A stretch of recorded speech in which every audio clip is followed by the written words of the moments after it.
Hej, det her det er en video, der viser både hvordan man kopierer formler i Excel ned gennem en række celler, men også hvordan man kan holde nogle værdier fast, når man skal lave formler i Excel. Så det her eksempel, som jeg vil lave, det tager udgangspunkt i terningkast, hvor man laver et skema over summen af øjnene på to terninger. Først og fremmest så vil jeg lave skemaet sådan, at jeg skriver værdierne for øjnene på terningerne her i en søjle yderst til venstre og i en række øverst oppe. Så jeg kan starte med at skrive 1 og 2 i det første, og det er faktisk nok. Hvis jeg så markerer de her celler og tager fat i nederste højre hjørne og trækker de her celler ned, så kan jeg kopiere op til at jeg får 6, fordi der er 6 sider på terningen. Jeg kan også gøre det samme henad, og det er især smart, hvis man skal skrive mange værdier, der stiger med et fast antal, så kan jeg gøre det ved at kopiere cellerne på den her måde. Det er altså den ene ternings øjental, jeg har ude her i den ene side, og den anden ternings øjental, jeg har øverst oppe. Jeg kunne for eksempel give dem to forskellige farver. Det kunne være grøn og rød.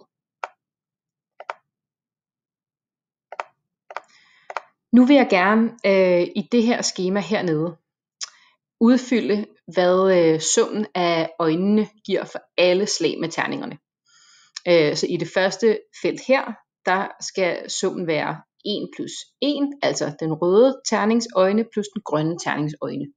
Og det kan jeg gøre ved i min formellinje for cellen at starte med at skrive lig med.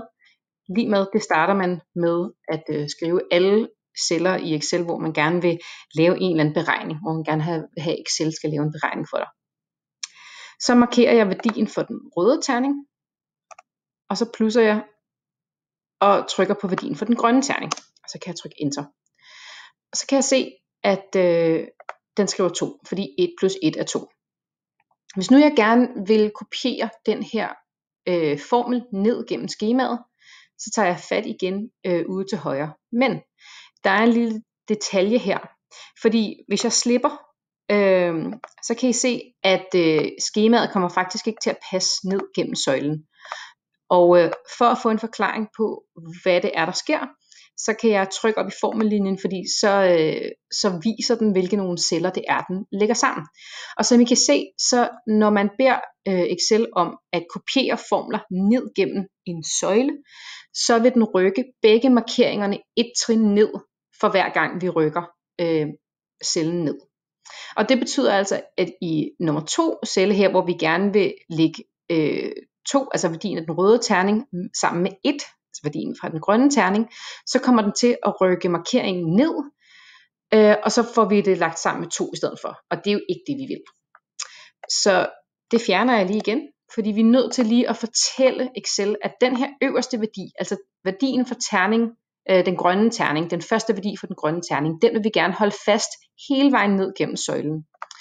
Måden jeg gør det på, det er, at i B1, som jo markerer den første værdi for den grønne terning, der skal jeg lige have tilføjet et dollartegn mellem B og 1. Det fortæller Excel, at når jeg kopierer den her formel, så skal den her værdi, altså B1, den skal holdes fast, den skal ikke bevæge sig ned gennem søjlen. I kan se, at resultatet for den første her bliver det samme, men når jeg trækker den ned gennem søjlen nu, så kan I se, at i alle celler, der bliver værdien for den røde terning, den bliver rykket ned, men værdien for den grønne terning, den bliver altså holdt fast på B1. Så det er den måde, jeg gør det på. Og det kan jeg gøre hele vejen hen. Så her, der markerer jeg den røde ternings første værdi, og den grønne ternings anden værdi, og så husker jeg lige at tilføje et dollartegn, og derefter kan jeg kopiere cellen ned gennem søjlen. Så på den måde, så kan jeg altså sørge for, at jeg holder den ene værdi fast, sådan at jeg får de rigtige værdier hele vejen ned gennem skemaet på den måde. Jeg skal bare lige huske dollartegnet, og så kan vi kopiere det hele vejen ned. På den måde, kan vi altså få skrevet summen af de to terningslag, som summen af øjnene på terningerne. Så det var altså en video, der forklarede, hvordan man kopierer formler ned gennem en søjle, og hvordan man holder nogle værdier fast, når man kopierer formlerne.